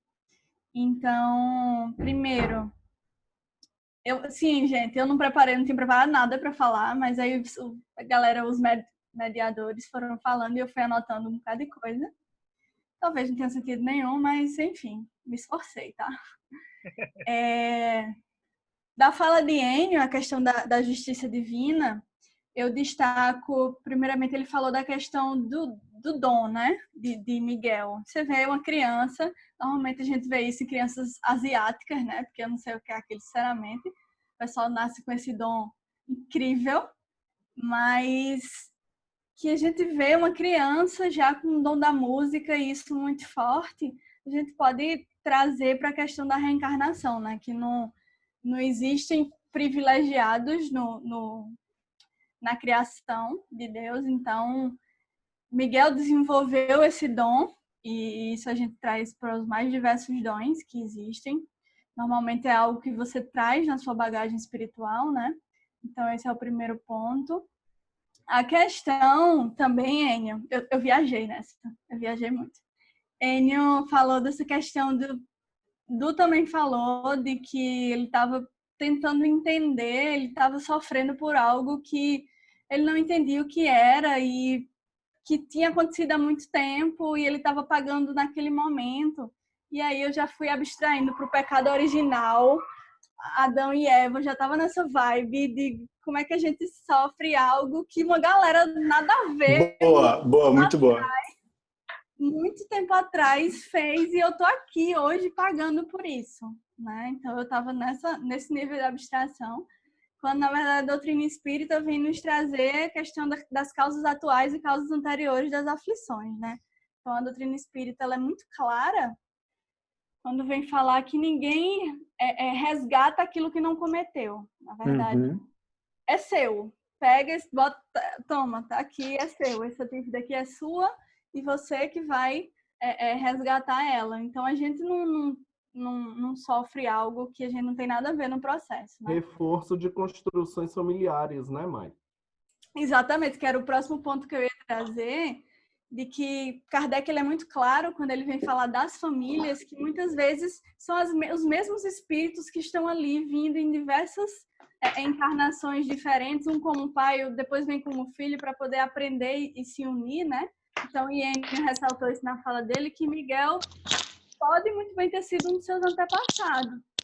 E a gente sabe disso. Então, é interessante o filme trazer uma pontinha sobre isso, né? Eu ia também falar,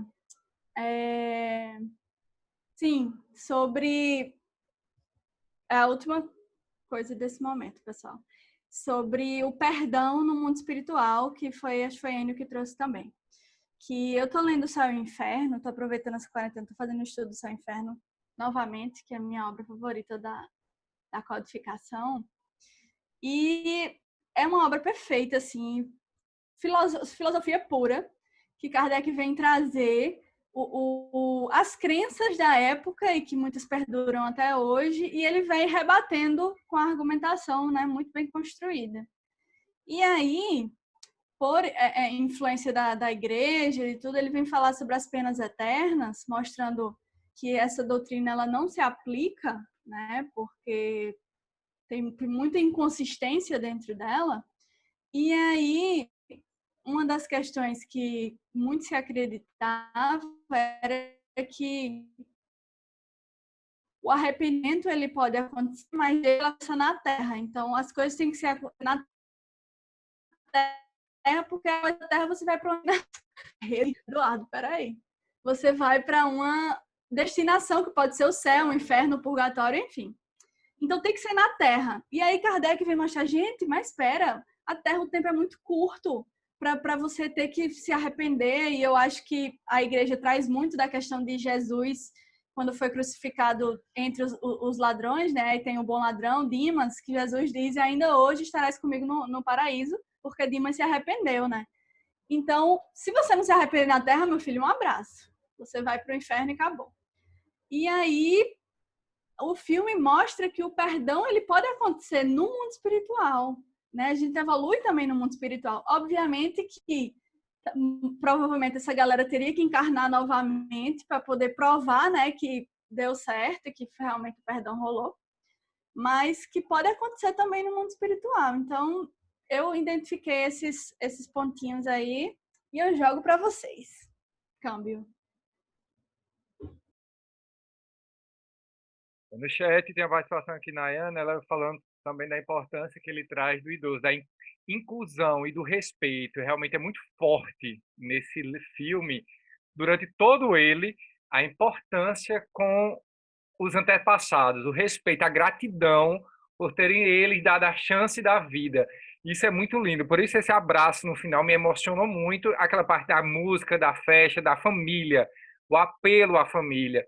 E nesse processo que a gente vive de distanciamento, né, que a pandemia está fazendo, com que a gente reflita várias coisas, a gente tem também a questão com o idoso, que foi de início o alvo, entre aspas, do vírus. Agora a gente vê que é para todo mundo.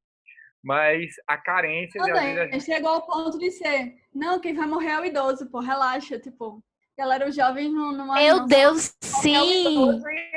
Galera... Exato, foi muito, muito forte isso. Tem nada não, é quem tá já doente e é idoso. Então, a criança nem tem, nem pega. Então, deixa, tá fazendo uma limpeza. Ou então, não, já deu muito, já tá na idade, já tá na época. Então, esse filme traz, é muito atual, esse amor. É um completo desrespeito. Que mais? Meu Deus, Thaís tá muito temática, adorei. Meu Deus! Demais, demais, que mais? Eu tentei me colocar com o Chico, mas não deu não, não consegui. Não, eu tô morrendo de rir. Eu ia falar de tudo isso que vocês falaram, né? Principalmente o que Luana falou, que é aquela cena que ele tá tocando e simplesmente a bisavó desperta. Mas uma coisa que Sandra Borba ela fez numa análise desse filme, que foi o que me levou primeiro a assistir o filme, né? Porque eu adoro Caveira Mexicana. E quando Sandra Borba falou, eu disse, deve ter alguma coisa diferente nesse filme. E ela disse alguma coisa que vocês já falaram, mas ela disse assim, a primeira coisa impactante desse filme são as cores. Porque se você for perceber, é um filme tão colorido e ele trata a morte como uma cor e não com aquela coisa macabra, né? E isso tanto para os antepassados como para nós mesmos que estamos vivos, que a gente tem que olhar a morte como uma coisa colorida, que é apenas uma passagem. E no filme também tem a questão de que quando você falece, você leva consigo toda a sua personalidade.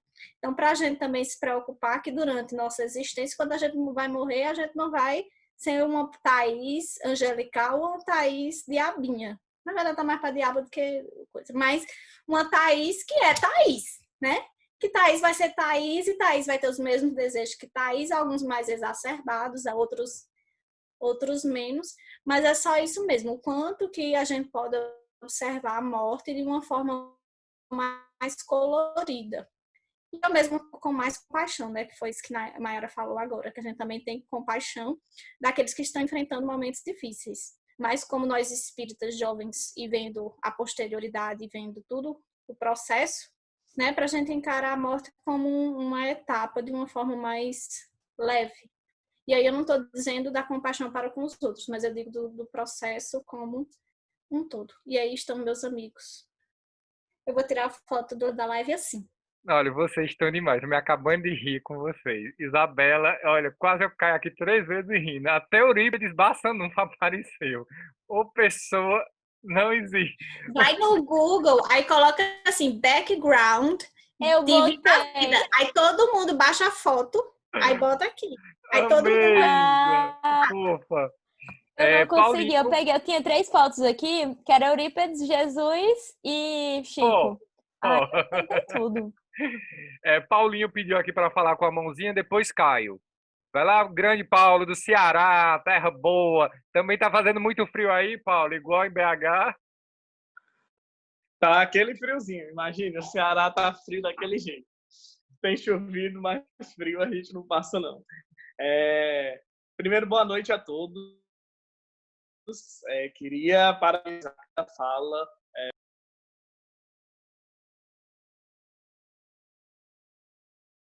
Peraí, Fechou o amigo. microfone, Mudou, Paulo. Paulinho, Você mudou. fechou o Pera, microfone. Paulo. Volta, Pet. Você é Daniel sabotando, né? Meu Deus. Tenho certeza.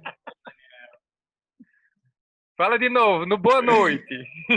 E aí, deixa eu falar de novo. Boa noite. Boa noite, estão todos me escutando. Assim, queria parabenizar a todos pela fala. Acho que na fala de vocês traz novamente, né, uma emoção muito grande que esse filme passou, né? Que toda vez, eu acho que eu já assisti umas 4, 5 vezes. Aqui o pessoal já fez no cinema, agora recente, até acho que recente não, né? Mas em janeiro já trazendo o filme novamente no cinema. Vocês já iam me condenar, o Eduardo, então. Aí E aí, assim, na fala de vocês, a gente traz muito essa questão. E o que me chama muita atenção no filme, eu acho que a Isabela que falou sobre isso, é a questão da música, né? Como a música ela tem um poder transformador na vida da gente. E como ela tá, mesmo a família querendo renegar a música, depois que ele consegue tudo, ela volta no seio daquela família. Então, a música ela tá ligada, tá no interior de cada um, né? De cada um daqueles familiares. Então, essa música tem um poder até de unir, né? Eu acho que me lembra muito um filme que é Ouça a Voz do Coração, né? Que ele é guiado pela música. Não sei se vocês já assistiram, mas ele é guiado e encontra os pais através da música. E aí Isso, o som do coração. Prodígio o som do coração, né? E aí ele é um prodígio na música e traz tudo isso. E a música ela tem esse poder transformador e tá muito ligado, né? Comigo principalmente, assim. Acho que meu pai é músico e eu acho que eu nasci com isso, com essa alma que a gente parece que está escutando a música a todo momento e com essa vontade, né? Então, como a música nesse filme ela transforma. Confesso que foi a primeira coisa que me chamou a atenção, né? Quando ele começa a tocar e essa paixão dele pela música. E outro ponto interessante que vocês trouxeram agora, acho que Daniel trouxe, que é a questão do idoso, né? Como a valorização do idoso nesse filme. E assim, a gente aqui a gente está na Comissão de Direito da Pessoa Idosa aqui da OAB e a gente passando por essas questões, né? O idoso hoje não tem prioridade, com essa pandemia não tendo prioridade nem nas filas de banco, pelo menos uma realidade aqui no Ceará, e como eles valorizam isso nesse filme, né? Como traz essa responsabilidade que devemos ter com cuidado com o idoso. Então, mesmo na situação da família que vocês trouxeram, né? A família muito conturbada, mas vocês viam o amor que eles tinham pela bisavó, né? Que foi aquela que desencarnou depois. Quanto amor ele tinha em brincar com ela e conversar com ela e às vezes falta isso em todos nós, né? Esse cuidado, esse amor, essa conversa com o idoso. Então, é fantástico essa atenção que ele chama, né? E muito engraçado quando ele está brincando com ela, né? De espada, e ela sem entender nada, mas continua brincando com ele. Então, essa questão do idoso é fantástico e eu acho maravilhoso esse seu posicionamento, Daniel, ter trazido isso e que esse filme mostra, que tanto me emocionou no final, ele abraçando e reencontrando toda a família, né? Então é só isso, valeu. Eu queria falar um segundo, só um, pode ser? Vai, fala. Agora 58 segundos. 58. É porque eu me lembrei que na mitologia hindu, o universo foi criado com um som. Então, o Om, que eles fazem nas meditações dele, para eles é o primeiro som, né? Então, o universo foi criado a partir do som. E eu acho que isso é uma analogia muito bonita, né? De que a música, ela é criadora, né? De que Deus, quando ele fala... quando Deus, vamos dizer assim, no Gênesis, pronunciou a sua voz, entre aspas, ele emitiu um som. né? Então, foi pela música que a gente cultuou as nossas primeiras divindades. Então, eu acho que ela ocupa um lugar muito importante na nossa vida que a gente não valoriza muito. Era só isso. Eu ia falar rapidinho também sobre a música, que já que Paulinho puxou e Enio também, a questão de que já tem até estudos que mostram o poder da música em pessoas com Alzheimer, né? Então você vê isso no filme muito forte, assim, ele começa a tocar a música que o pai tinha feito para ela e ela reage instantaneamente e lembra e tal, então eu achei muito bonito essa parte também. Câmbio. Caio. Assistam a Live Inside na Netflix. Tchau.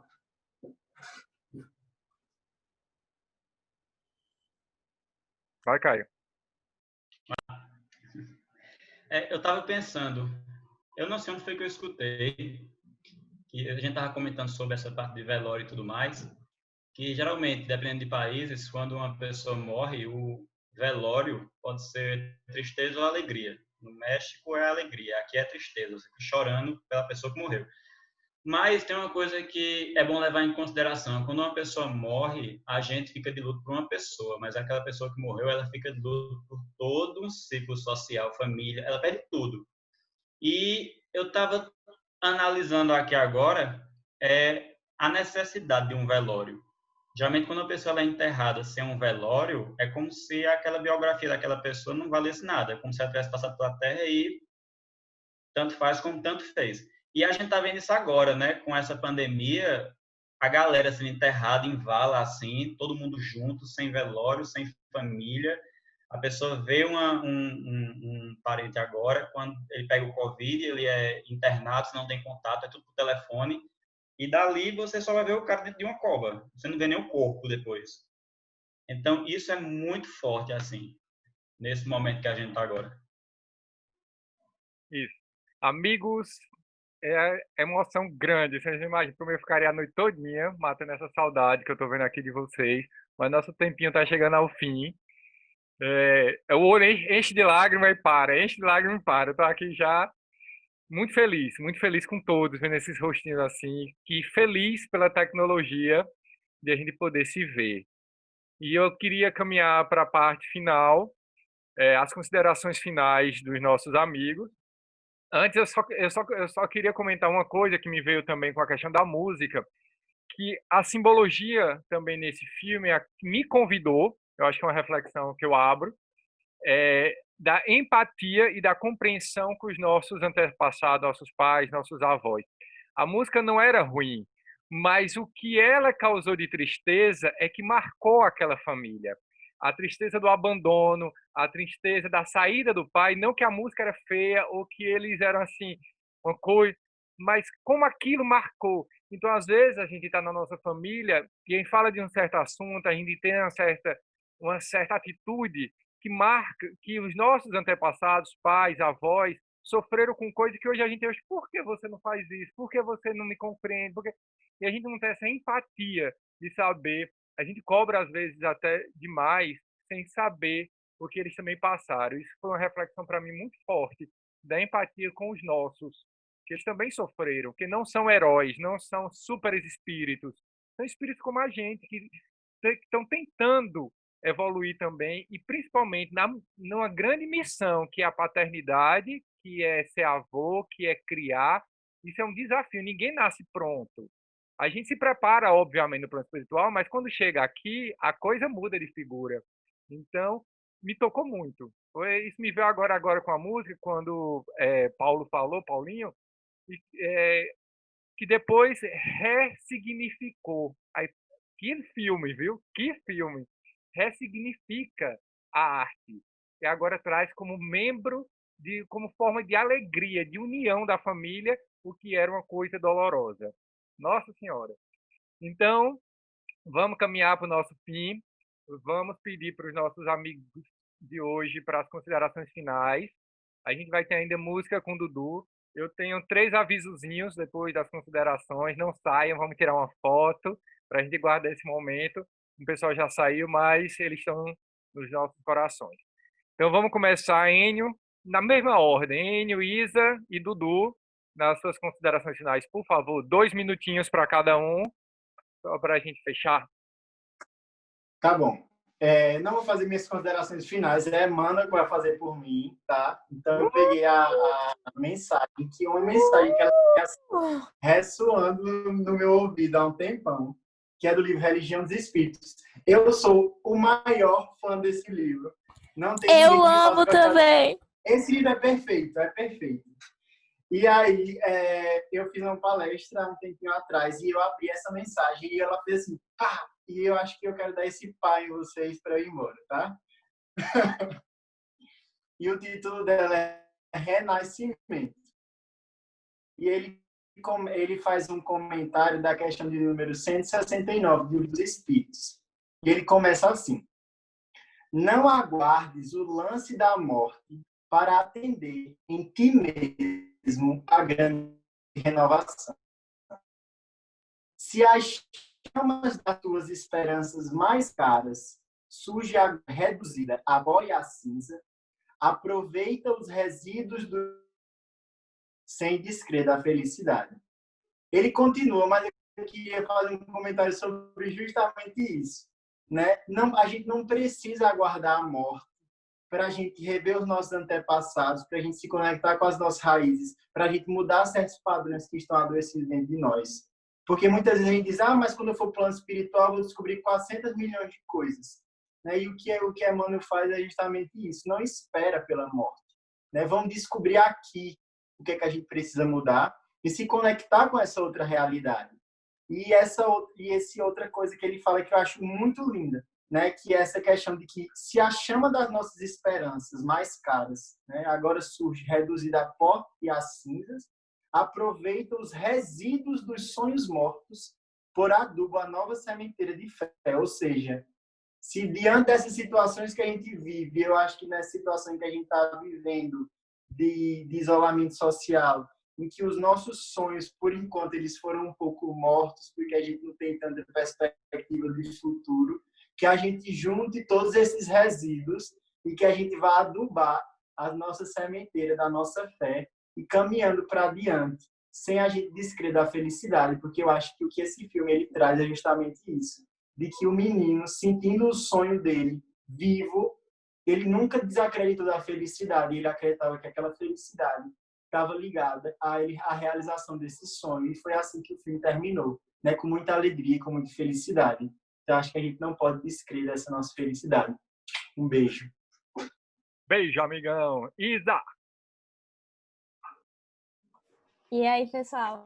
Eu não tenho considerações finais muito ditas. Emmanuel também não vai falar por mim. Queria muito isso.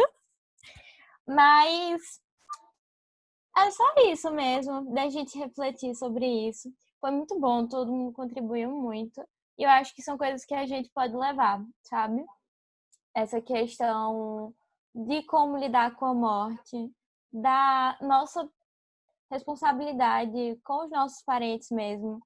Porque isso foi muito interessante. Eu acho que foi Mike que puxou, mas teve outra pessoa, não sei se foi Nai também. Mas a questão de que hoje em dia a gente vê muito um descaso para com os idosos, quando a gente tem que ter esse respeito, essa exaltação mesmo deles, como tem no filme, que é tipo assim, não aperrei sua avó, ou fala com sua avó, e ele tá no dia a dia dele, e a gente tá de quarentena, a gente tem que preservar muito as pessoas mais velhas, que são grupo de risco. Mas isso não nos tira a responsabilidade de fazer uma videochamada. Mesmo que você faça uma videochamada e você fale olhando para o ouvido da sua avó, porque isso às vezes acontece, mas você tente vê-las, tente fazê-los ver seu rostinho e dar um alô, e mandar uma mensagem. E, enfim, mesmo coisas bobas, isso faz toda a diferença para eles. Então a gente tem esse tipo de reflexão. Tipo, tá todo dia, eu vejo minha mãe fazer isso todo dia. Todo dia fala com a mãe dela, com a tia dela, porque é isso, pessoal. Eles estão se sentindo muito sozinhas. Minha tia-avó, ela tá com 70 e poucos anos, ela tá sozinha em casa com os cachorros dela. e dá pra ver que ela sente muita falta. E ela chora, e ela toma umas taças de vinho e fica alegre, mas ao mesmo tempo triste. E a minha avó também, e eu vejo a outra avó, e elas têm muito medo nesse momento. Porque é tipo assim, você abre o jornal, e os idosos, e os idosos, e elas estão assim, pelo amor de Deus, o que é que eu vou fazer? E a gente já tá, imagina eles. A gente tem essa responsabilidade afetiva, a gente tem várias responsabilidades, vamos também cuidar um pouco delas. Eu falo em avó e feminino porque eu não tenho avô, mas dos avós, dos nossos avós mesmo, tá bom? Então, vamos ter essa responsabilidade. Quem não tá com os pais, liga também. E é isso. Valeu, meu bem. Muito obrigado. Dudu, bom fim. Povo lindo. Alguns pontos aqui que eu achei legais. Primeiro, muito obrigado, Dan, e quem está organizando o processo do Cine Debate. Foi muito bom reencontrar vocês e ouvir a voz de vocês. Porque tem muito tempo, apesar de falar com minha família, tem muito tempo que eu não ouço a multiplicidade dos sotaques que a gente tem dentro do Nordeste. Isso é uma coisa que me conforta muito e faz com que eu me sinta em casa. Eu não tenho muitas considerações a fazer, a não ser duas. Primeira, minha sugestão é: assistam o filme de novo depois de todo esse diálogo que a gente teve. Depois de tudo isso que a gente conversou aqui, assistam de novo o filme, que o olhar vai ser completamente diferente. Completamente diferente. E minha última sugestão é, assim como ele, eu vou encerrar, Emmanuel vai encerrar por mim, dizendo o seguinte: ninguém pode voltar atrás e mudar o passado, mas todos podem recomeçar e criar um novo fim. Eu acho que esse filme traz essa mensagem viva para a gente e constante, né? E eu acho que essa mensagem brinda demais com tudo isso, com o filme, com a história, com o enredo, tudo, com a música, tudo, absolutamente tudo. É a chance de recomeçar, independente de qualquer coisa, independente de dificuldade, de obstáculos. É seguir em frente e buscar um rumo que você consiga entender, consiga evoluir e consiga avançar. E dessa forma auxiliar os